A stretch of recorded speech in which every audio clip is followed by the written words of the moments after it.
I'm putting the temperature lower. Detaching. And I'm getting so much more support from strangers than I have my actual family, which is fucks. But I know it's not just me. And that's why I'm so easy to able to connect with strangers. Because for me, I've had the reverse happen, where like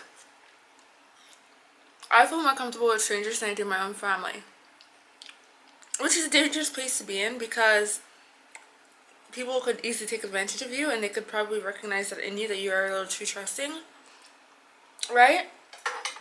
But like, and they kind of did it go a little overboard, so I would at some point like actually seek their validation instead of having my own core identity.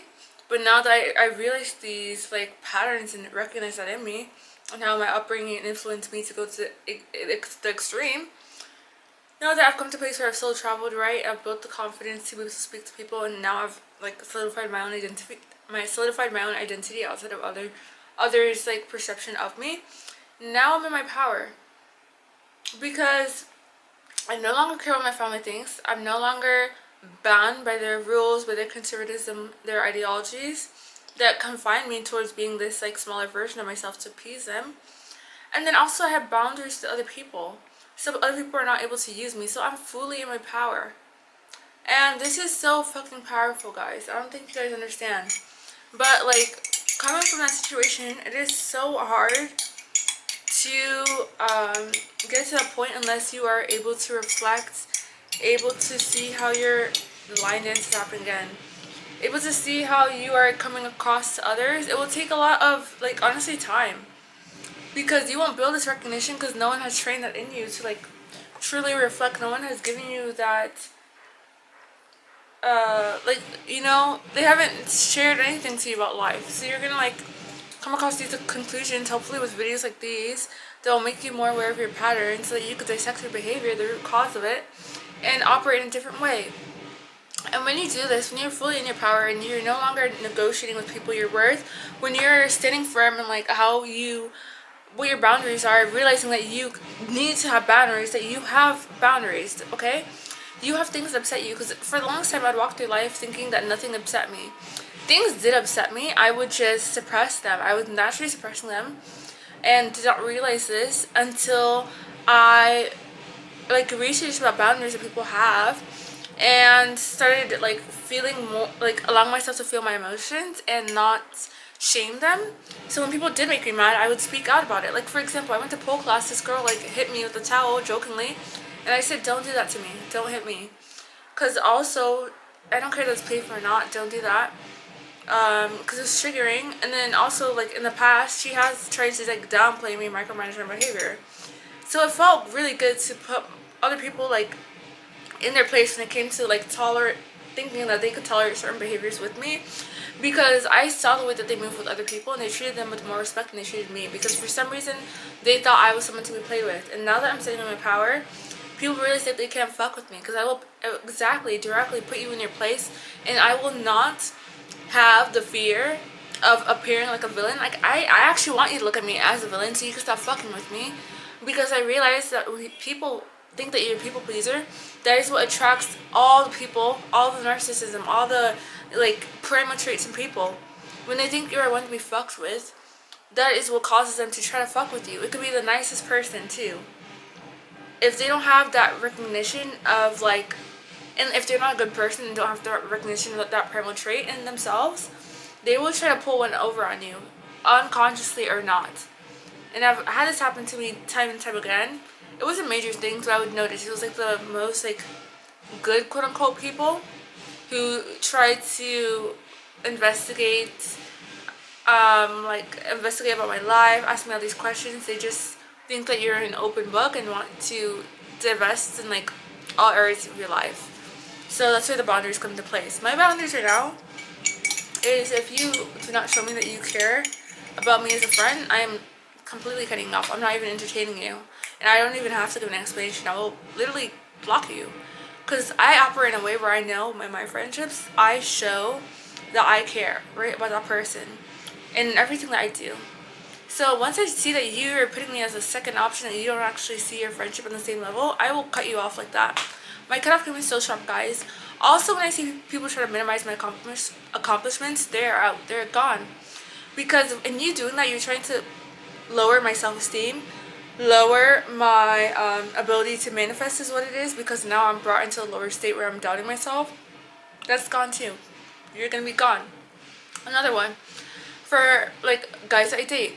If they are not willing to show that they respect women, they have deconstructed the patriarchy, I won't even entertain them. Because immediately I know you're just trying to siphon from me, you're trying to siphon my energy, you're trying to extract from me, and you're not willing to pour and invest into me. A lot of women try to see, like, moving with guys in a way where, like, you do want, like, it's not that you don't want to be showered with gifts, because obviously this could go to the extreme where the guy actually doesn't care about you and he just wants to, like, buy his way into your life, and he sees you as, like, a commodity and, like, a side, like, a trophy wife, basically. But I'm talking like a guy who, like, shows that he cares by, like, just naturally gifting you things that you like. So if you want to get your nails done, if he likes you, he'll want to get your nails done. And this is not you using him. It's a guy liking you and, like, you know, trying to make you feel happy by paying for things that he knows will make you happy.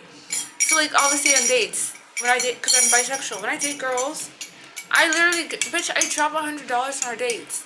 Because I'm like, I want you to feel like you deserve the world. So when I see how men operate in this world, I think that they just don't like women.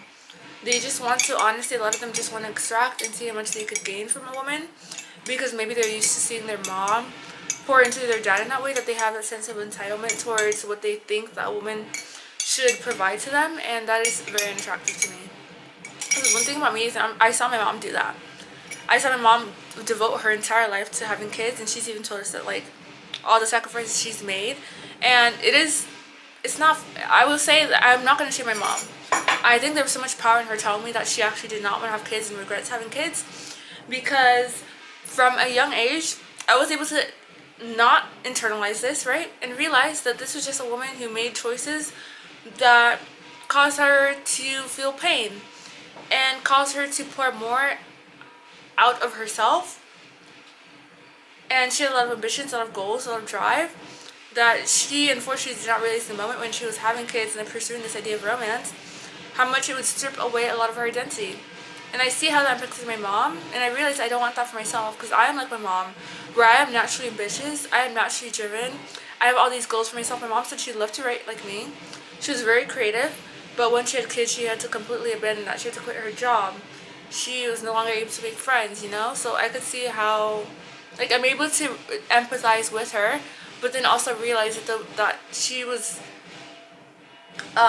externalizing her pain onto us in a negative way. But it was a very powerful realization, and I've detached from that trauma, okay? And I don't care that I'm saying it on the internet. I don't care. It's my fucking story. And the people that are here to judge, to try to get, like, details on my life, fuck you, honestly, because I'm just trying to help people. And if you're trying to use this as something to, like, get like, win up over me or to make you feel in your ego, honestly, fuck you, because I'm here to just genuinely help people. And if you think that my vulnerability is a weakness, no, it is actually a strength, because I'm helping other people who maybe have dealt with this to increase their capabilities of existing in this society. So yeah, I don't give a fuck that I'm sharing my personal life, because I've healed from it. I'm at the point where I could hear anyone talk about my past and fully accept the past for what it is and not feel embarrassment or shame over it. Because the one thing you're not going to fucking do is shame me. Because I know now exactly where the root of every single behavior that I engaged in, the root of every relationship, and I understand why I operate that way. It was because of my childhood. And now no one could fucking tell me, no one could make me feel bad, no one could shame me for operating the ways that I did, because I know it was because of pain that existed outside of me. It was because of how I was raised. It's not because of me. It's because of the people that were surrounding me. And then it wasn't because my family was bad. It's because of the people that were around my family, okay? The people that influenced my family. It was the environmental factors, the other people. It was just a societal pain.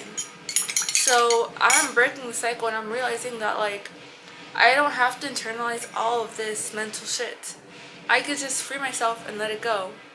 Because ultimately, the reason why it attracted all this hurt was because hurt people hurt people. And I am in the point where I realized that, and I've accepted it, and I've freed myself from it. Like, I don't have to operate in that way where I'm constantly trying to protect myself. Like, right now I am, because I'm in my power, and people could see that, and they will consciously go out of their way to make me, to neg me, to make little comments, or try to gaslight me. Another thing that I hate people do is they will try to gaslight you, make you feel like a villain for your reaction to their misery and their like reflection onto you. Because when you're in your power, you hold a mirror up to people that you're like, that they're not operating in a it holds a mirror up to them where they're not operating in their actual like true courage. Maybe they're operating out of fear. Maybe they're making decisions that are not aligned with their highest self out of fear. Maybe they are shrinking into a smaller version of themselves and trying to prop themselves up as a bigger version. So when you're fully authentic, it will trigger people. Because people are not used to that. Most people haven't done the shadow work enough, haven't like went into themselves enough, and haven't released things that would have been like very painful to them. Like, they haven't left relationships that maybe they were good, but it's not like they feel like this is like the one. Like, it's just like they're with them because of attachment, but like they know in their heart that maybe there not even maybe that there is something better, but they just aren't willing to allow themselves to go through that pain and allow themselves to go through that rediscovery process to like find that better person. A lot of people aren't willing to do that, and I've gotten to a point where people have broken me down to a point where I'm okay. I know I'm fine. That could happen to me again, and I am gonna pop up even better than before, because it's happened enough times where my like ability to bounce back is so good. So I think that was literally God testing me. Where I'd be put in situations. My most recent one was I actually had a friend. It was more homoerotic, but he said he was bisexual. I think he was gay and just playing my face. He definitely wanted the validation of women because he was insecure about his gayness, so he would attract like closeted men and really only consider women in terms of romantic relationships, but like also cause so much chaos in our lives. Trying to triangulate me and this other girl. It took some time, but I realized what was going on. But when we had a lot of good moments too, and a lot of like connection and intellectual compatibility, first time I was able to meet someone where I felt like they finally like understood my background, understood my extreme emotions, and like realized the power in me being able to like alchemize that in a positive way. So I felt seen truly, but like the fact of the matter is he operated like as a terrible being, and no amount of him actually being a good person, being like strung by addiction and like, you know, because of his addiction and not fully healing himself and his wounds, no amount of chemistry would allow me to like ever have a good relationship with him, is what it was at the end of the day. Because even though my childhood was a lot more traumatic than his, well, I don't even know his to that much detail. The fact of the matter is that his addiction and his like ability to not go within was actually causing him to behave way more harmfully than I was, because I'm aware of my patterns. I'm aware of like my negative behaviors and the way that I express myself in negative ways. So I was able to like transform that into a positive way.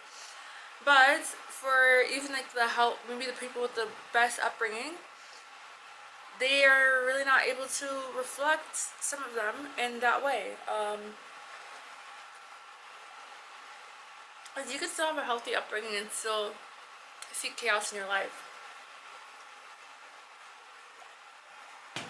And also, his wasn't completely healthy because he did mention being gay and like going to school with a lot of religious trauma, and witnessing like kids like literally like kill themselves and stuff because they were like ostracized or made fun of for their sexuality. And that's something I told him like he needs to.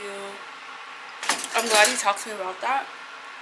But at the end of the day, I realized like I know my energy is fucking powerful, and I'm an energetic healer. I do know that for sure. Without a shadow of a doubt, I'm definitely an energetic healer. I see how my energy impacts people, and people will comment on that. Like they'll literally comment on my energy, being like, so amazing. And then the whole time that I'm actually I feel like I'm being drained because my energy is like holding the space of the room. And I see how like when I enter certain rooms, my energy completely shifts the dynamic of the room. And people are like excited to see me, but that is a lot of the time the reason why I do go hermit mode, because I realize I have to protect my energy. And how much like,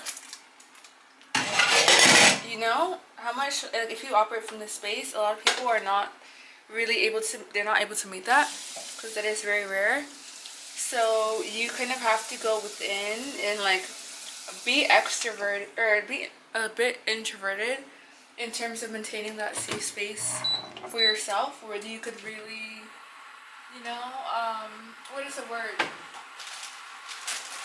You could rejuvenate that energy without feeling drained. Because the unfortunate reality is most people cannot like do that for you. It's gonna be you always like helping people, nurturing people, and them expecting that from you. But when you're an energetic healer, you need time to recuperate and like be alone, because it will feel like you're being drained if you overgive. So that's what I've learned, that I have to actively like put myself first.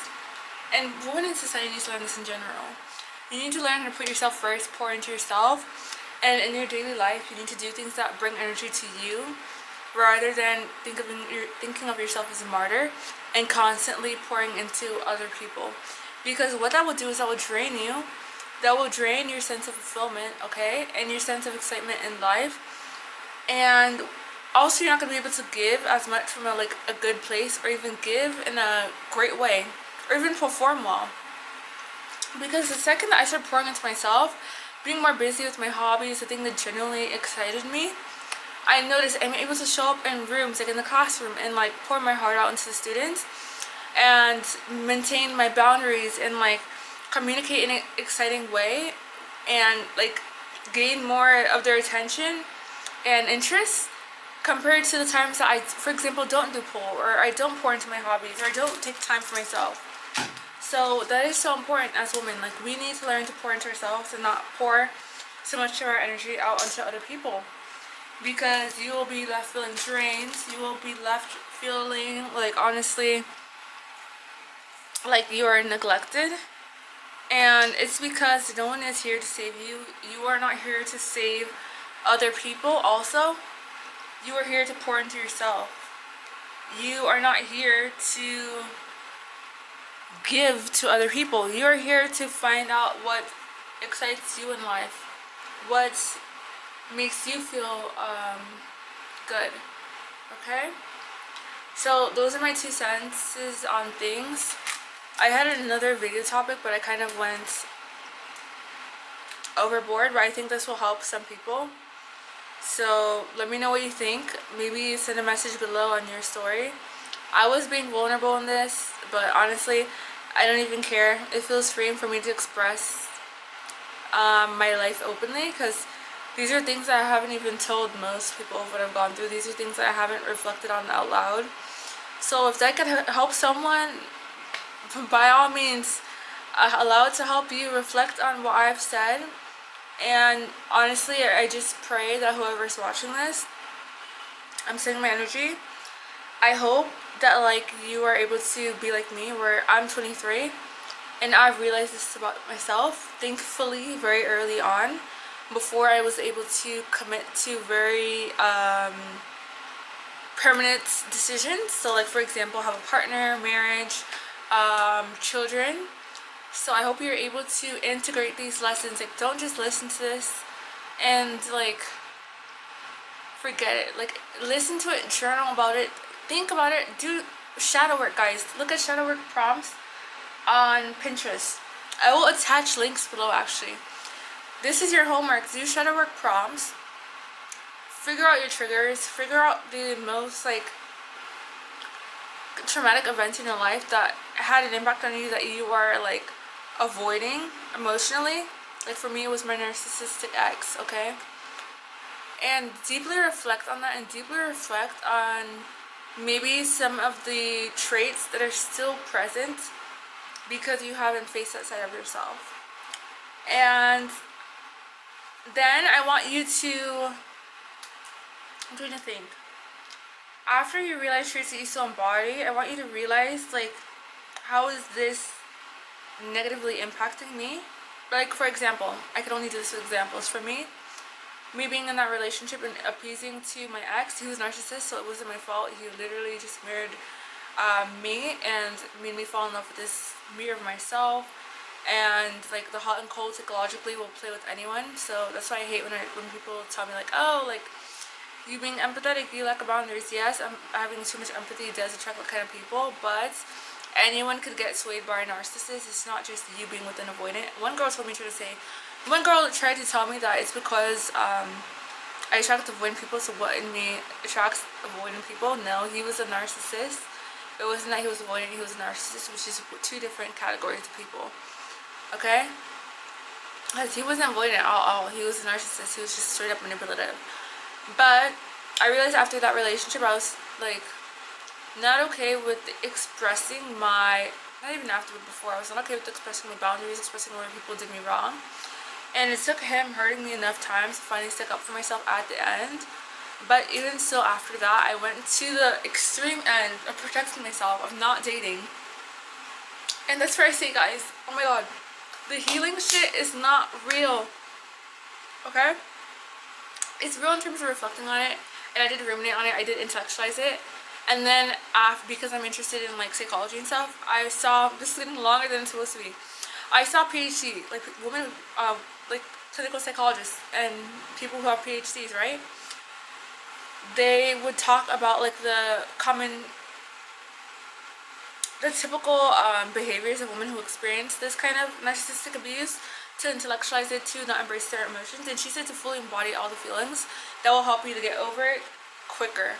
So I fully went through this like huge wave and surge of emotions where I was like, what the fuck, like how did this even happen to me? And just like reflecting on all the fucked up shit that in the moment I didn't realize it was so fucked up. But like when you are with a narcissist, oh my god, there are so many things that are like taking place that you are so like brainwashed where you cannot see the reality of like the situation you're living in. That's why I'm saying it's so, god, it's so important for women to teach their kids to not blindly follow authority, and to what it is to have a mind of your own, okay? And when I say this, not blindly follow authority, that means like you having your own opinions, you not blindly accepting other people's opinions as your own, their beliefs as your own, because that's when you stand in your power, and that's when you're able to embody and have strict boundaries with people and tell people, like, you're able to cut off certain behaviors. Because if you're raised in a way where you're taught to suppress your emotions, it will attract people like this, and they will see your empathy and they will try to take advantage of you, and you will not have enough recognition to know that the way that you're raised is literally attracting these kind of people in your life, and it's not on you, right? So yeah, I realized that I had a problem with communicating my boundaries, but I went to the extreme of not, you know, dating. And what I was gonna say was like me not dating, that ain't gonna do shit, girl. Cause it's like when you decide to, when you put up a wall, guys, a wall is not protection. That is just you isolating yourself. But then when you re-enter dating, you still have the same traits of not being able to express yourself. So what I needed to do is actually like, obviously not date for a while because I was healing, which is good that I was healing and not like immediately jumping into connections. But when I did decide to start dating, I needed to learn how to implement boundaries. So by me not wanting to like face that aspect of myself, because I just did not have enough guidance, enough education to know like it was a boundaries thing, I would attract people like him, but like better. Like it wasn't to that extent of abuse, but it was like a person who still was like, you know, demeaning me, or a person who still was putting me down, a person who still was like only care about themselves and not really putting my emotions into account. And when I did express my emotions or how they did hurt me, just me thinking that their reaction to my pain towards how they're treating me was like something that wasn't important. So guys, once I fucking learned to have boundaries, like right now, nobody could play with me. Do you understand? Because I will say exactly what I feel. I will say exactly what I mean. I will not gaslight myself about how I feel. I'll express that to you, and I will realize that the people who don't want to say, okay, I see how I hurt you, and I will work to be a better person. I see how those people who refuse to do that are just looking to use me. That's where it's so fucking powerful, guys. It's so powerful. Because you will see that having boundaries, having this will protect you. Boundaries is protection. Don't see it as being a bitch. It is being a good bitch, okay? It is being a normal person. Because most people have boundaries. Most people will use you unless you have boundaries. Most people are thinking for themselves. Most people are selfish. So you need to have boundaries to protect yourself. Boundaries are protection. Boundaries is what will tell you who's using you and who's not. People pleasing will cause, listen to me carefully, people pleasing will cause people to think you have no boundaries for yourself. It will cause them to run game on you to see how much they could get away with while extracting from you. And you might be unaware that you're people pleasing, but think about how many times that you do not realize your feelings, you do not realize or even stand up for yourself when you feel like you're being used by people. Think of how many times that you don't, what is it called, advocate for yourself, like I said before, when someone is doing you dirty. Think about the ways that you repress your emotions, okay? That's how you know that you are people pleasing. And also think about the ways that you are just blindly going by life and embodying a version of yourself that's not really, it doesn't resonate with like your identity, but it resonates with you trying to play small to fit into the society.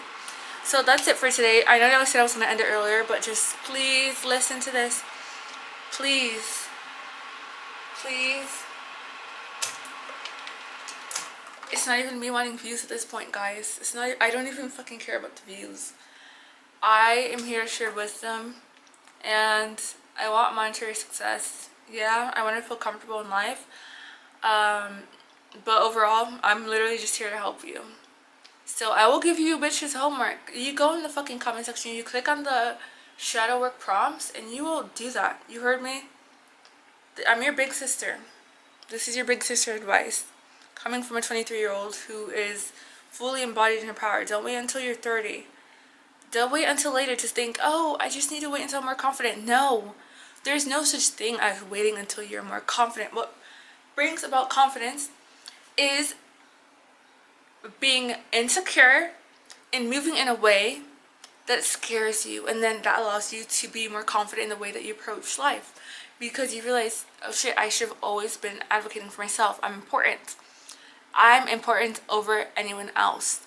My comfort is more important than any fucking other person. Okay? Sorry, I'm preaching, guys. You better do your homework, okay?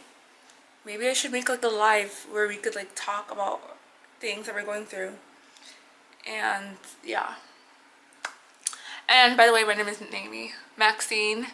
I can see my last name because it's fucking stalkers. But hopefully this helped. If you have any questions.